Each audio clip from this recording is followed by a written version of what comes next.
আমাদের আন্দোলনের একটাই উদ্দেশ্য, যাতে আমরা একটা সুস্থ সমাজ পাই, দুর্নীতিমুক্ত একটা দেশ পাই।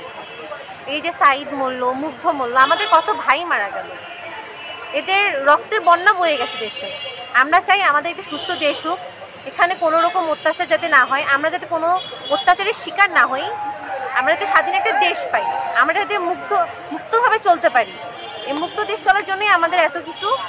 আমরা চাই আপনারা আমাদের সাথে থাকুন, আমাদেরকে সহায়তা করুন, আমরা যাতে একটা সুস্থ দেশ গঠনে সবাইকে সহায়তা করতে পারি। আমরা চাইলেই সব সম্ভব ইনশাআল্লাহ। একটা সুন্দর রাষ্ট্র চাই যেখানে আমরা স্বাধীনভাবে চলতে পারবো, বাঁচতে পারবো, স্বাধীনভাবে কথা বলতে পারবো।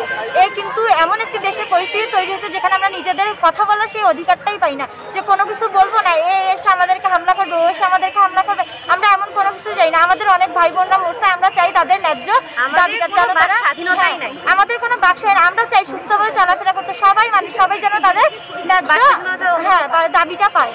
আমরা এমন একটা দেশে ছিলাম যে দেশে আমাদের নিজস্ব কোনো বাক স্বাধীনতাই ছিল না। বর্তমানে আমরা এখন বাক স্বাধীনতাটা একটু পেয়েছি, আমরা নিজের শান্তি মতো কথা বলতে পারি।